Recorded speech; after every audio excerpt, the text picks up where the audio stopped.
नमस्कार. महाराजा किचन रेसिपीमध्ये आपलं स्वागत आहे. संक्रांतीनिमित्त आज मी भोगीची भाजी बनवणार आहे. तर यामध्ये सीझनमध्ये येणाऱ्या सर्व फळभाज्या वापरल्या जातात. तर या भाजीला संक्रांतीमध्ये विशेष महत्त्व आहे. चला तर मग सुरुवात करूया ही भाजी बनवण्यासाठी. भोगीची भाजी बनवण्यासाठी लागणारे साहित्य तर त्यामध्ये वरणा, शेंगदाणे, वटाणे, बारीक चिरलेला बटाटा, श्रावणघोड्याच्या शेंगा, टोमॅटो, फ्लावर आणि हा ओला हरभरा आहे म्हणजे ओला हरभरा आहे, हा पण सोलून घेतलेला आहे. आणि वांगी असे 4 भाग केलेले आहेत. त्याचे आपण काळे पडू नये म्हणून आपण त्यांना पाण्यामध्ये टाकलेले आहेत. कोथिंबीर आणि बारीक चिरलेला कांदा. आता ह्यानंतर मसाला करण्यासाठी लागणारे साहित्य आहे ते कोणकोणते ते मी सांगते. आता मसाल्यासाठी लागणारे आपण साहित्य पाहू. तर त्यामध्ये सुकं खोबरं, शेंगदाणे, तीळ, जिरे आणि हे सर्व प्रकारचे गरम मसाले आहेत आणि लसूण. तर मसाल्यामध्ये स्टार, फूल, तमालपत्र, मिरी, दालचिनी, लवंग इत्यादी वापरले जातात. आता हा सर्व आपण मसाला भाजून घ्यायचा आहे. भाजीसाठी लागणारे हे सर्व मसाले आपण भाजून घ्यायचे आहेत. तर आपण सर्व घालूया.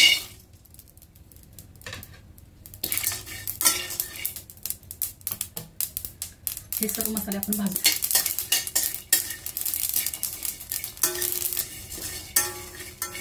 आता हे मसाले आपले सर्व भाजलेले आहेत. तर ह्याला आपण मिक्सरला बारीक करून घेऊया. तर त्यासाठी आधी हे थंड करून घ्यायचे आहेत, मगच हे मिक्सरला लावायचे आहेत.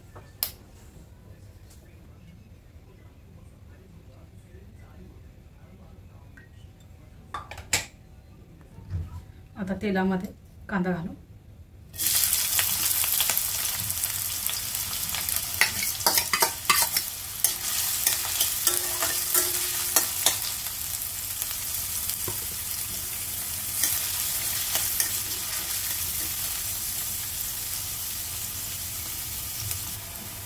तेलामध्ये कांदा तर आपण परतून भाजून घ्यायचा आहे.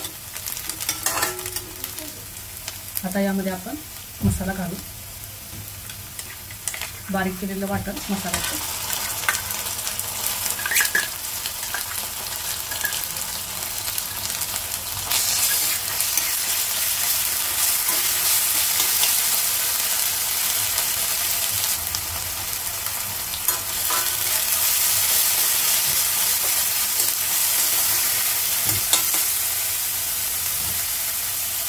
मसाल्याचं वाटण आपण भाजून घेतलेलं आहे. आता यामध्ये आपण सर्व भाज्या घालू.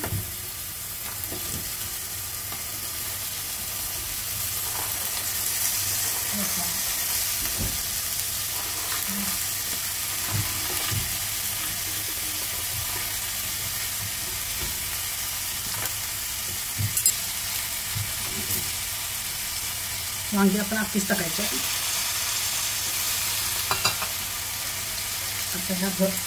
आता ह्या सर्व भाज्या आपण परतवून घेऊ.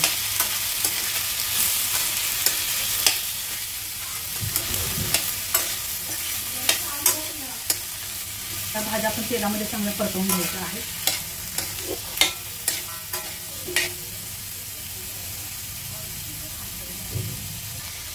हळद अर्धा चमचा वापरायचा आहे.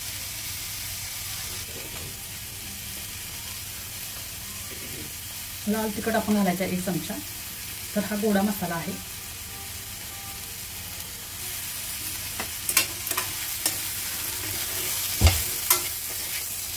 आता ह्याला आपण मिक्स करून चांगलं परतवून घेऊया.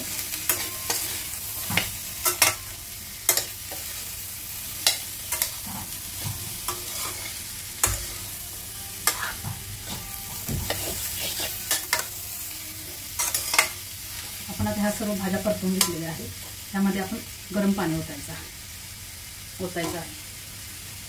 तुम्ही थंड पाणी ओतलं तरीही चालेल, पण गरम पाणीने भाजीला चांगला कट येतो म्हणून आपण गरम पाणी ओतायचं आहे. तर हे गरम पाणी आहे.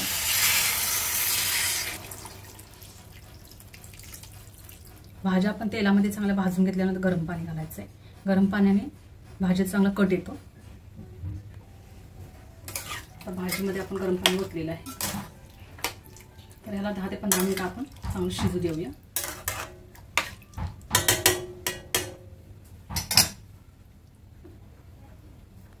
भाजीमध्ये मीठ जवळजवळ अर्धा चमचा वापरायचा आहे, कारण माझी भाजी जरा जास्त आहे ना, त्यामुळे. पण तुम्ही तुमच्या आवडीनुसार वापरू शकता.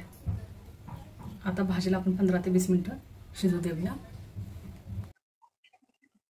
आपली भाजी आता तयार झालेली आहे, तिला आपण आता सर्व करूया.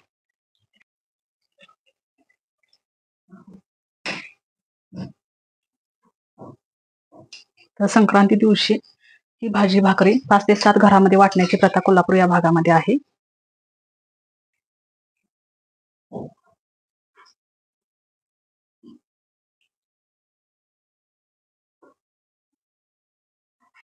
तर संक्रांती दिवशी तिळाला विशेष महत्व आहे, त्यामुळे यावरती आपण थोडे तीळ टाकूया. ही रेसिपी आपल्यास आवडल्यास लाईक करा, शेअर करा, सबस्क्राईब करा. थँक्यू.